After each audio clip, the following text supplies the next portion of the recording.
Hemisphere and the American continent. American continent is divided into North America, South America and Central America. Cuba is in the Caribbean islands. Cuba is an island in the Caribbean island.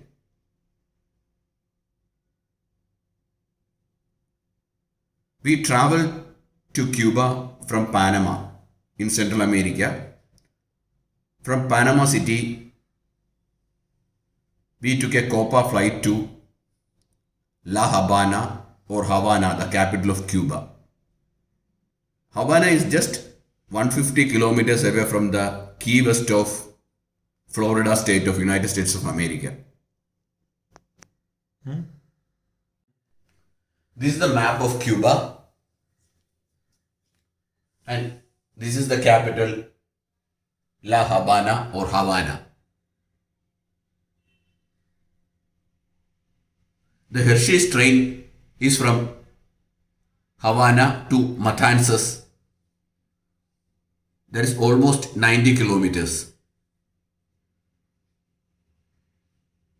There is a big railway network in Cuba, starting from Havana to the west Pinar del Rio,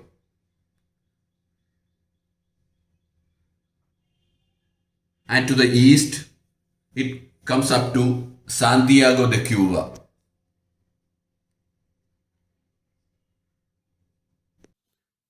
Hi friends, welcome to my video channel again.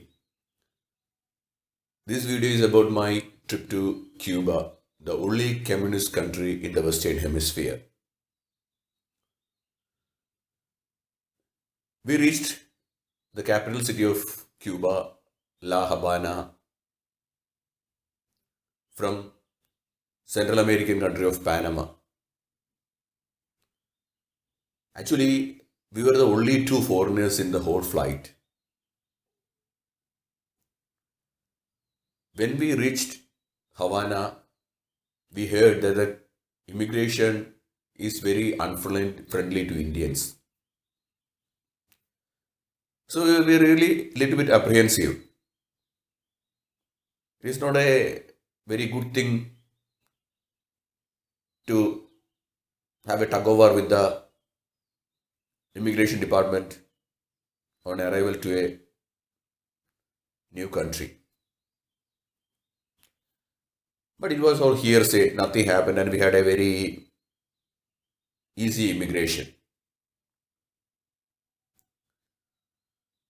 The only problem happened about our luggage. We had to wait for 2 hours to get our backpacks. The reason being, the entire flight had container loads of stuffs bought from Panama City. There is a big trade embargo in Cuba, so there is acute scarcity of common items and everything is imported from abroad. Those who are fortunate enough to go outside of Cuba bring back with the truckloads of common essential stuffs. That was what we witnessing in the carousel section.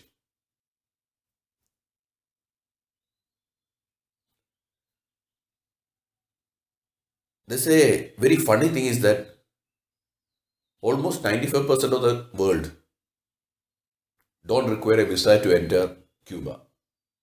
But unfortunately, Indians do require a visa. And it's a pain to take the visa from the Cuban New Delhi embassy. When all other citizens simply requires is a travel card which will be supplied to you on $15 when you board a flight to Havana. And also, you can stay there for 2 weeks. But when you take the visa from India, It's expensive. At the same time, the number of days you specified in the visa application form is what you get, not a day more.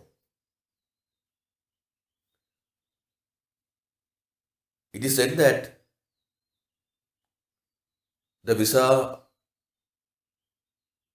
is not implemented very strictly, and even Indians can board flights to Cuba with a tourist card. And so many people of Indian origin has gone there also. Anyhow, we landed in Havana safely and cleared the immigration customs. Actually, Cuba has a very unique homestay system called Casa Particularis, and we have already booked a room with a Casa Particularis owner, Nicolas, in the Havana Viaje. That is the old Havana part. It's around 25 kilometers away from the city. He will be sending a taxi, as it will be very difficult to get a taxi in the midnight when we arrive. The moment we got outside, our driver, sent by Nicolas, was waiting for us with a big board. And his name was Abelardo. Abelardo welcomed us to Cuba and directed us to his car. The moment we saw the car, we were shocked because it was so old and it would have been thrown into garage for recycling decades back. We already then had heard that the cars of Havanas are in the 50s or 60s, American convertibles flying through the Havana streets smoothly. We have our own reservations whether this will reach Havana Viaje, or else we will be spending our first night in the streets of Havana.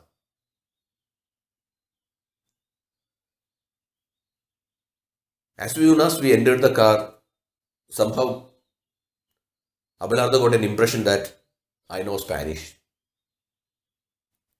And also we are Indians. The moment he came to know about that, he became very enthusiastic about Hindi films.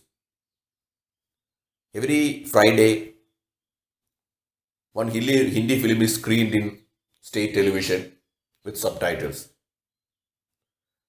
And almost all the Cubans are strong fans of Hindi films. Hindi films and Korean soap operas are the only two entertainment things Cubans watch on TV.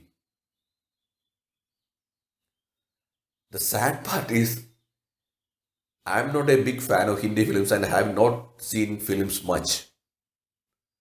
So, the chance of a good conversation is lost in between. But we had an uneventful journey and we reached the Casa Particularis of Nicolas very smoothly. When we said to our friends who has been to Cuba before, they said, definitely you should travel in Hershey Train. Hershey Train is the only electric train in Cuba. Unlike the other Latin American countries, a good railway network is available in Cuba. But just like in India, it's most of them are diesel locomotives running, and there is an acute shortage of fuel in Cuba. So the running time of train ranges from hours to days. That's all. Cuba is around a country with 1,250 kilometers long, and from the western end called Pinar del Rio, the eastern end called Santiago de Cuba, train journey is possible. Definitely technically possible. And there is a train also.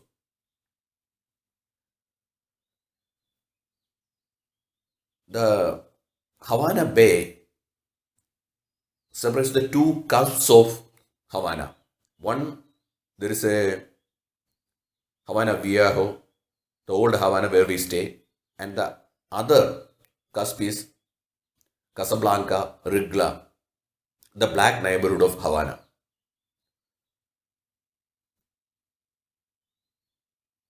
The 11 million Cuban population, about 1 million is black Cubans, descendants from Africa. These people mainly stay in the Casablanca, Rigla area. And the easiest way to reach Casablanca is taking a ferry from the Havana proper, and it's a 20-minute boat ride. Another funny thing about Cuba to be mentioned is the Cuban currency. There are two types of currency in Cuba. One is for the locals called Moneda Nacional, also called CUP, which can only be used by the locals. And for the foreigners and the visitors, there is another currency called Cuban convertible currency called CUP. It is pegged to US dollar in a one-to-one way. That is, one Cuban convertible currency or CUC is equivalent to one US dollar. That is the currency foreigners use. You will get around 25 CUP for a cook. But that ends there because nobody will receive any CUP from you. And the ferry charge is one cook. It's around 65 to 70 rupees when converted to Indian currency to get into the ferry to Casablanca, from where the Hershey train starts. Even before embarking on the journey, we just searched the guidebooks and also we went to the tourism website of Cuba. Also went to the tourism office to inquire about the train timings and the other details of this train. But nobody could answer us in the affirmative. They only know is that there is a train and it runs every day. That's all. So we reached Casablanca quite early. And it's a small railway station with two small rooms, and there is a few benches in front of it where the people can sit. The so-called train is actually it's not a train.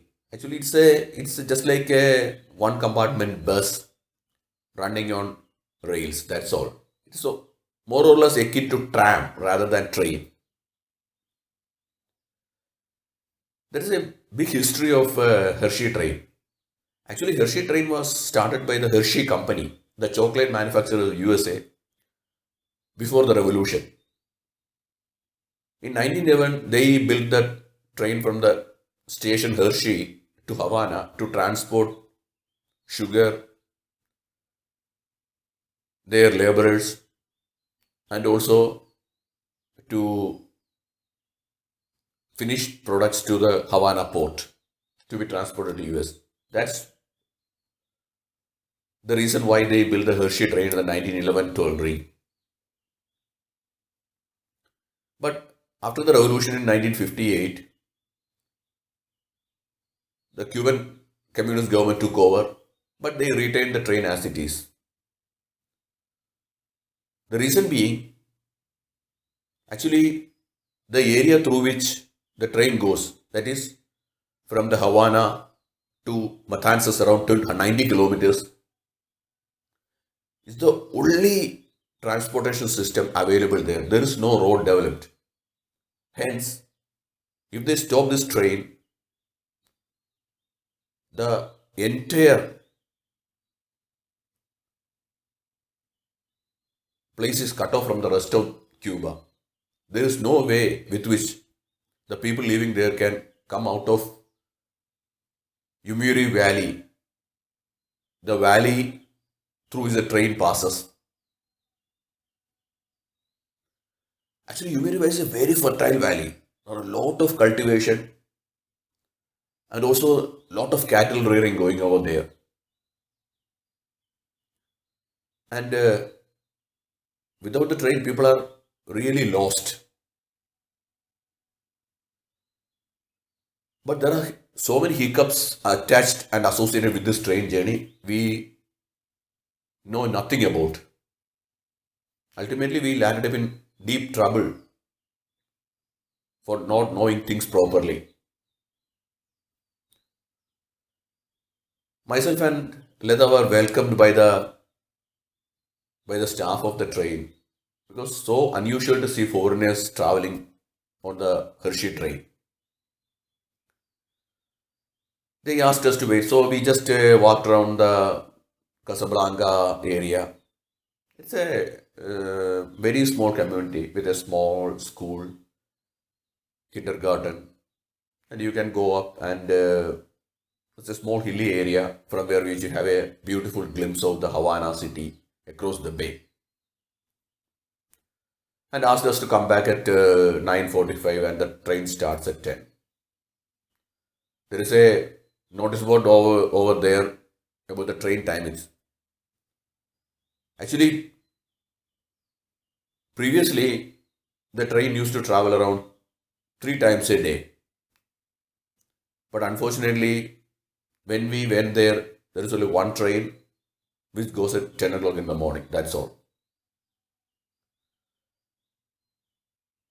As soon as we came back, there were a couple of people over there with all the just like the bags and things like that.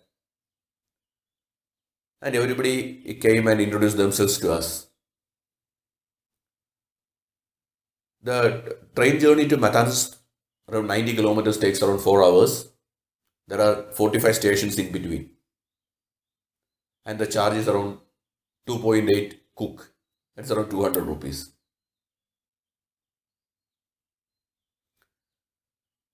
Actually, the railway stations are just the railway stations on the namesake only. Actually, it's an elevated platform, so you can enter into the train. That's all. Nothing much. And we started at 10 o'clock sharp though. It travels through the railway tracks in front of the houses, and there is a cow jumping over, and the dogs barking. It is a very slow journey. If somebody waves at you, the train stops to get him inside.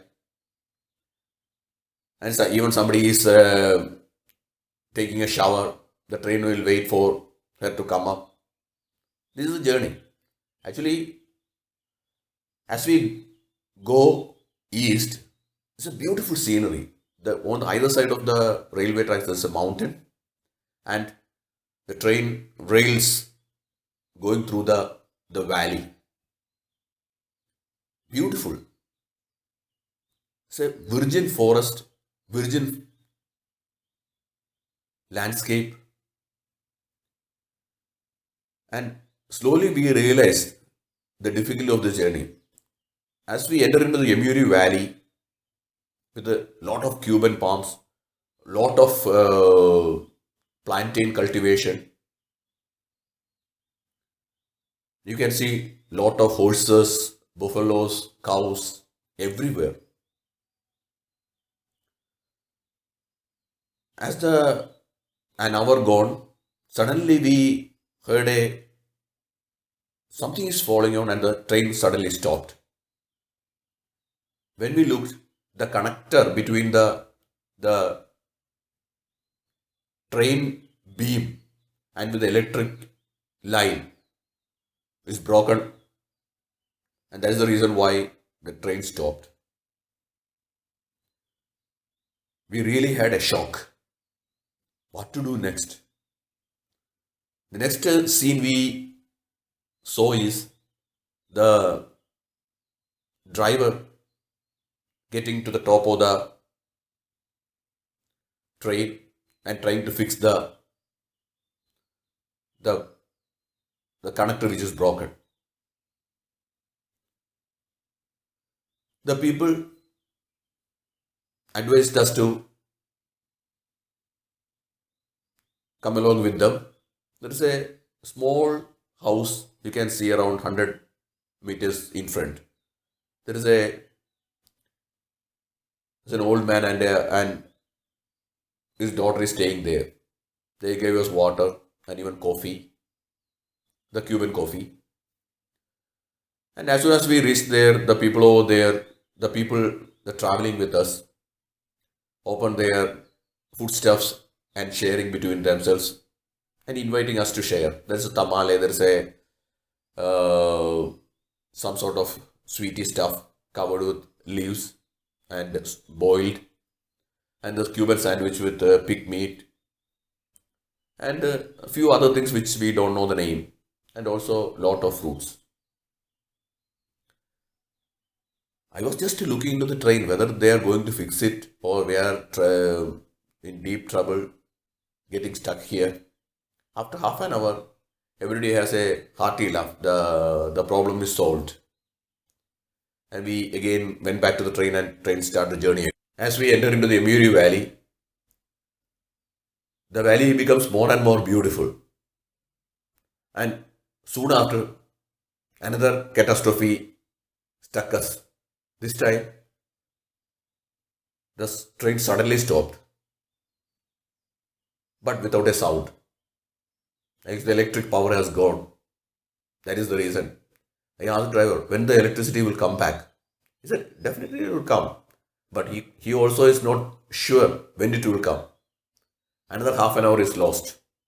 And finally the electricity did come and we started going deep into the Emiri Valley.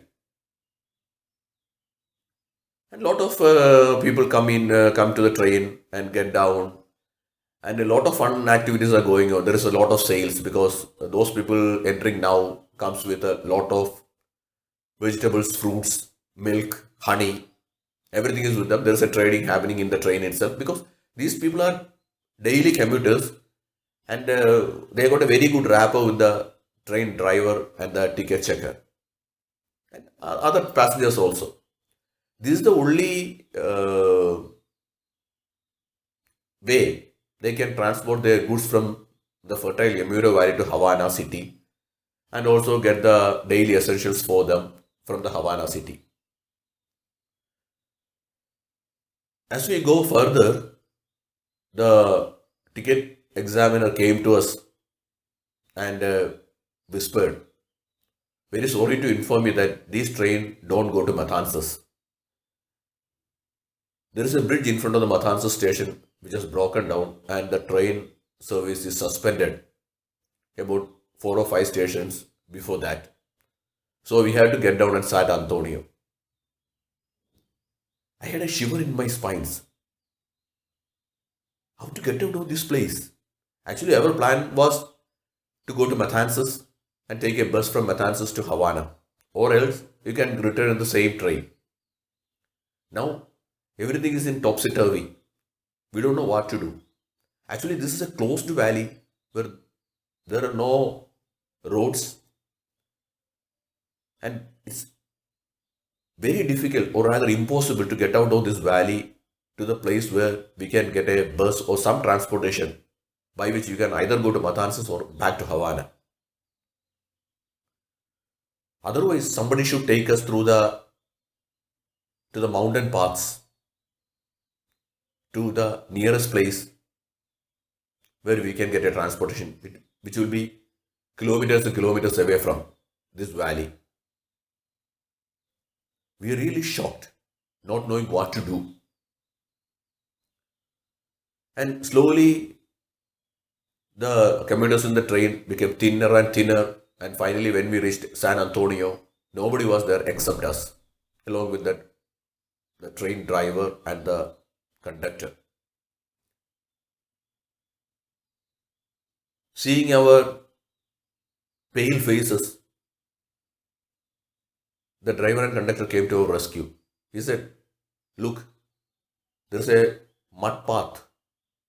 You can see it goes north and around 2-3 kilometers from here, there is a ranch called Rancho Gaviota. You can walk through this mud path and you're going to see it.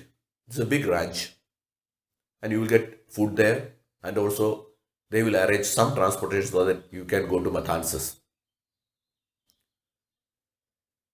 Actually, when we reached San Antonio, it was around 2 p.m. and scorching sun with a lot of heat. You are sweating like hell.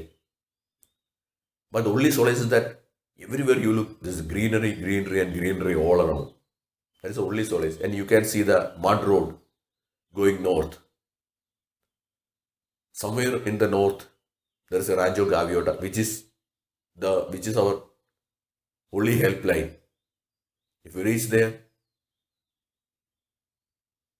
we had reached paradise. That's it. And another very frustrating thing happened was we have become short of water.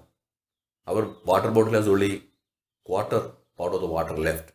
And this scorching heat, you are thirsty, and with this limited amount of water, you are really going to be in deep trouble. And another sad part is nobody is around. You are just like stuck in an uncharted ocean, alone in your small boat.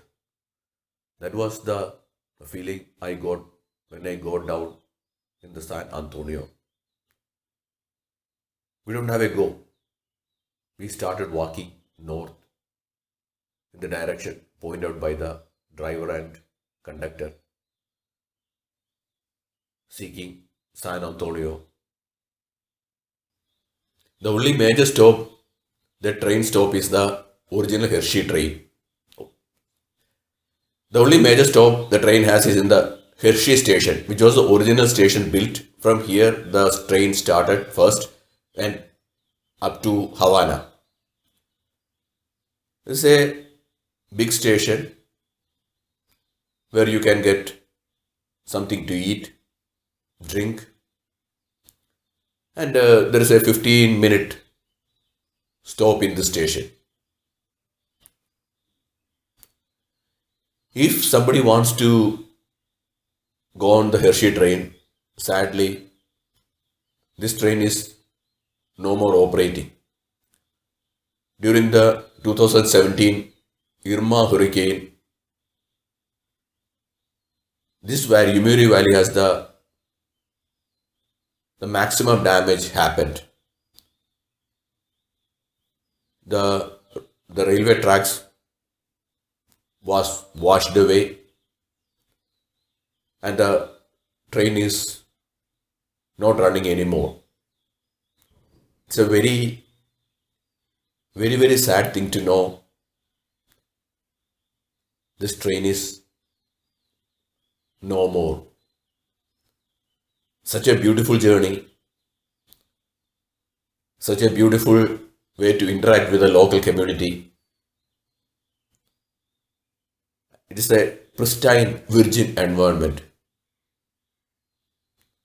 Everywhere else, there are a lot of tourists, and here, none at all.